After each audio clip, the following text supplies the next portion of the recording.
So performance of biometrics. So this is what we are going to see in today's class, how a biometric is performing. And to do that, we should know the important steps, like what is enrollment, what is presentation, what is biometric data, and feature extraction. Right. So these are all important. Only when we know this, we can go to the next part of the slide. Right. So try to remember this terminologies. These are all quite important when it comes to biometrics. I know the first unit is completely about introduction, so you may have to try to understand the important terminologies that we will be using throughout the subject biometrics. Right. So first word is enrollment.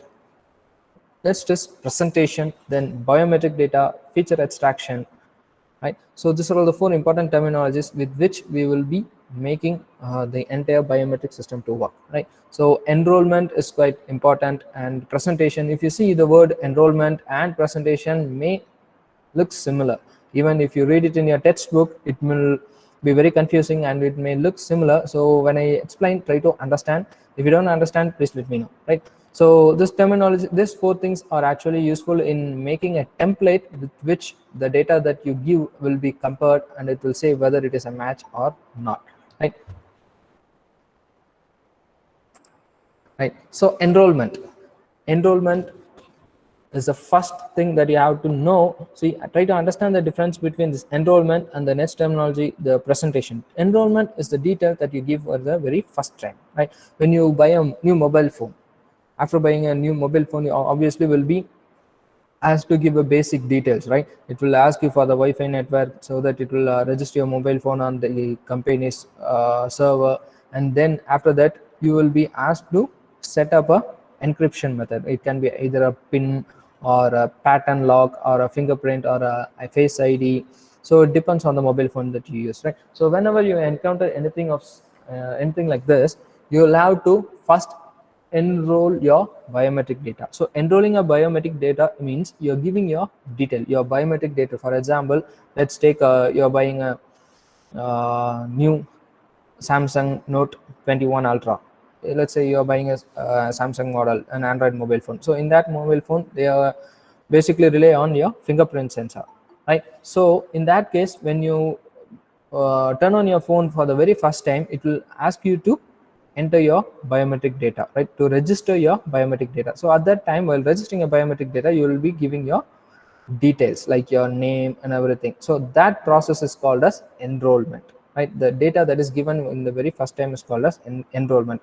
Or a very simple way to put this is, try to relate this when we faculty members in college, when we come to our college every day in the morning, you could have seen us keeping our biometrics near the admin block.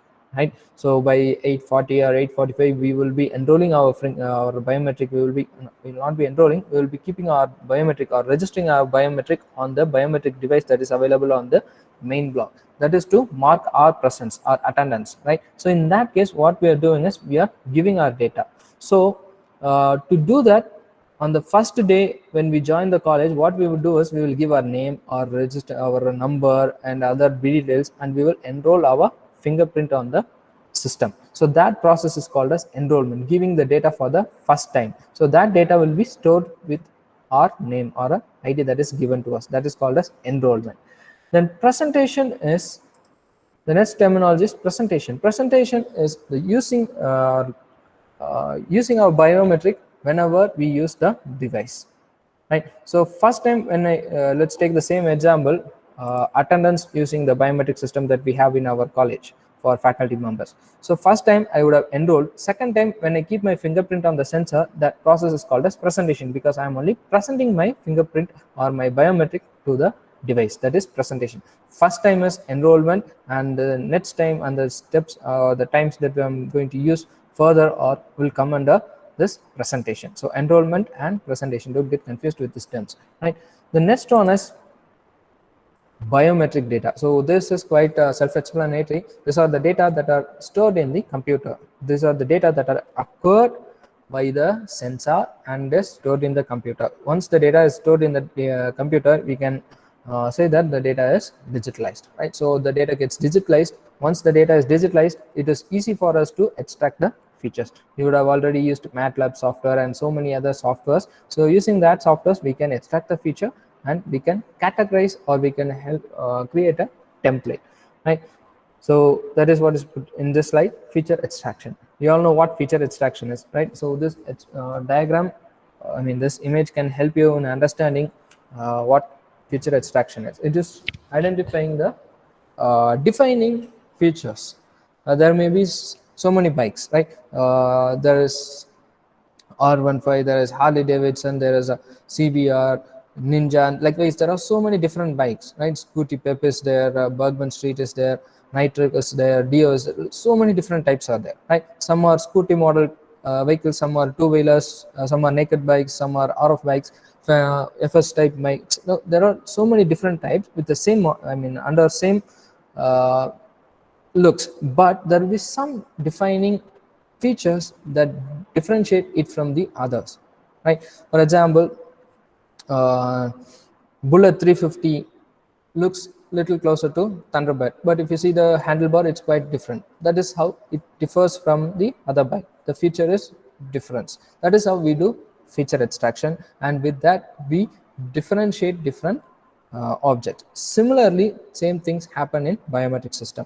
Here your fingerprint will be taken, and the fingerprints, the ridges, the shape, the texture, the continuity of the lines, the discreteness, everything will be identified. For that, we will have a separate algorithm, feature extraction algorithm. With this feature extraction algorithm, we will differentiate different features and we will try to identify the person, right? So with this, we create a template which will be useful for the person to use further, right? So only if we know this, only if we understood what enrollment, presentation, feature extraction, we can able to understand the difference between verification and identification, right? It's very simple. Verification is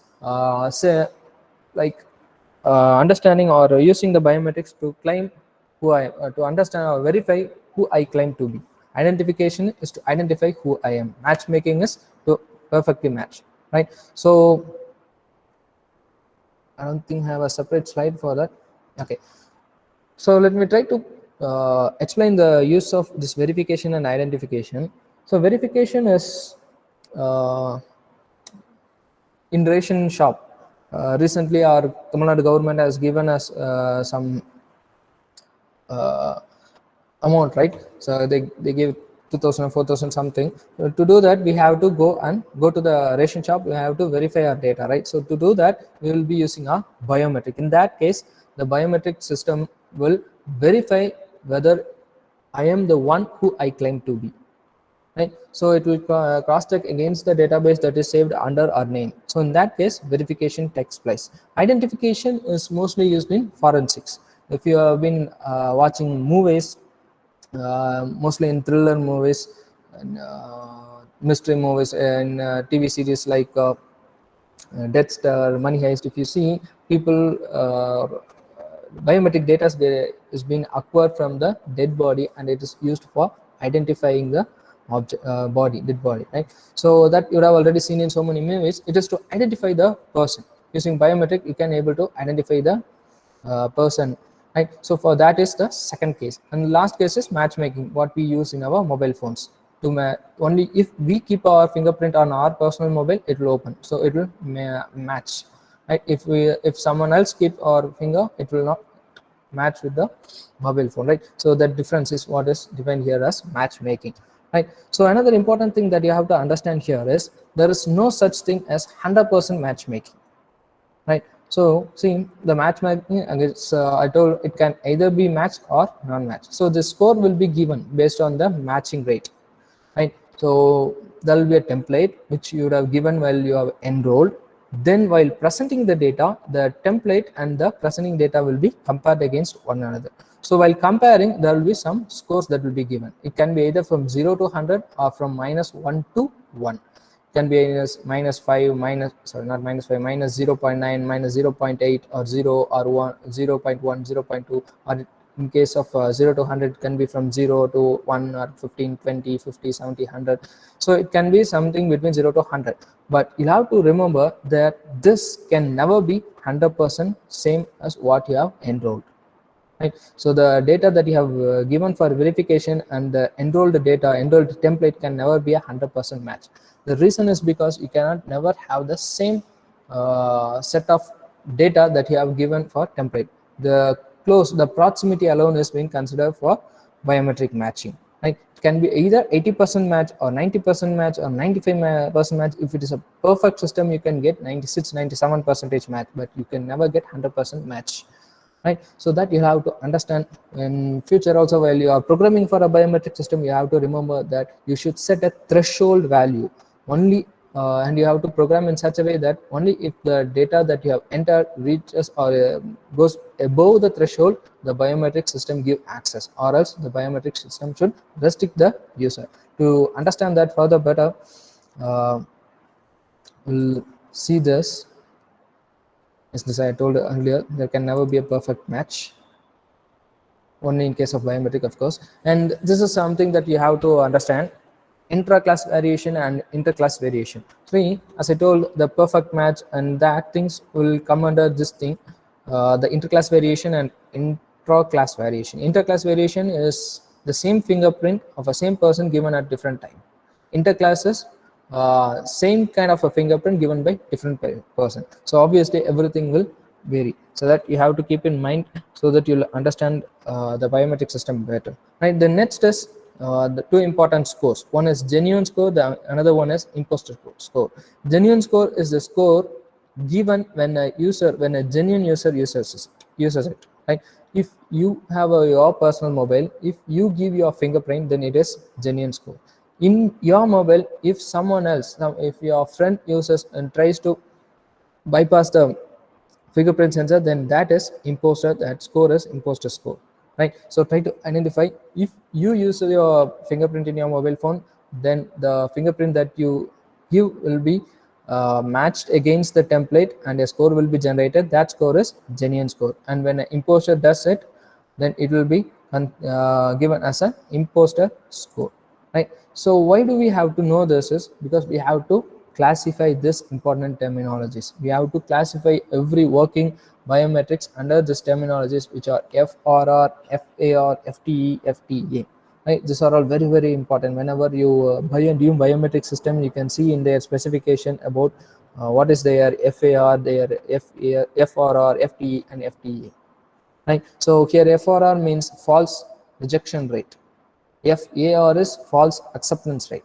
FTE is false to enroll rate, and FTA is false to acquire rate, right? So see here in this particular slide, I've given a symbol eta. This is to represent the value threshold, the threshold value, right?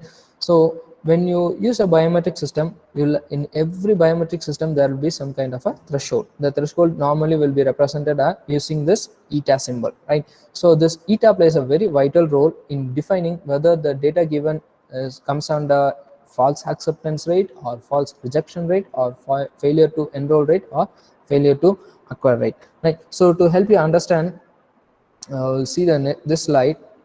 See, if the imposter score is above the threshold, then it is a false accept rate, right? So please read the content in the slide so that you can understand. See, as we saw earlier, there are two scores. One is imposter score, the other one is genuine score, right? So here, if the imposter score is above eta is here is threshold, right? So if the imposter score is above threshold, then it is wrong, right? It is not supposed to happen. Then those data will be called as false accept rate, because the imposter score is above eta. Similarly, if the genuine score is below the eta, then it comes under false reject rate, right? The genuine score should be obviously more than the threshold value, but if it comes under the threshold value, then it is called as false reject ratio, right? So these two terminologies, I hope you would have understood. The other two terminologies are quite easy to understand. One, FTE is fail to enroll. So this failure to enroll often happens in so many times, like where can we say, even in our mobile phone environment, when we have a dirty finger when we have some kind of crease in our finger while using a fingerprint, in at those times your fingerprints will be enrolled in wrong way, right? Or there will be a failure to enroll the fingerprint, right? Likewise, failure to acquire. So this again, once you have enrolled the data, next time when you are about to present the data, if there is any dirt in your finger, or there is some kind of wound, or if the fingerprint sensor itself is defective, if your fingers are dry, or if your fingers are wet, in those cases the sensor cannot acquire the data properly. So that all those category will come under failure to acquire, right? So to help you understand the difference between FAR and FRR, try to see this graph. See, this graph is about a biometric performance. Here I have set a threshold as a 5 on a scale to 0 to 10. I have set a threshold as 5, right? So only if the data that is presented is more than 5, then the biometric will work. Let's say an imposter is trying to make an attempt. So in this attempt, if you see, is making an attempt, and these are the ranges where the biometric data, the imposter attempt value is more than threshold. So all this value, this entire value will come under false acceptance rate, right? I hope you can understand, you can relate and understand. See, this is a threshold. Now an imposter is making an attempt, right? So when an imposter makes an attempt, obviously the data should be below the threshold, right? This part is correct, but if it is above threshold, then we call it as false acceptance rate, right? Similarly, we'll see another data. Here a genuine attempt is being made, so this is a threshold value. Here, see, I have increased the threshold value to 7. That depends on the manufacturer of the biometric system. Here, for example, I have given a threshold value as 7, right? So this is a genuine attempt, which means the value should be obviously more than 7, more than the threshold value. But there are certain values which are less than the threshold value. So that is called as false rejection rate, right?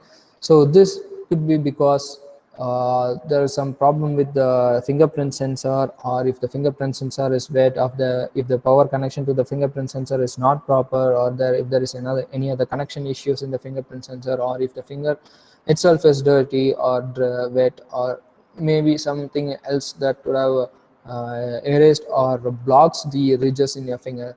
Then there are so many such factors that could lead to false rejection rate, right? So with this, I believe you all would have understood the difference between false rejection rate and false acceptance rate, right? So with this, we'll stop.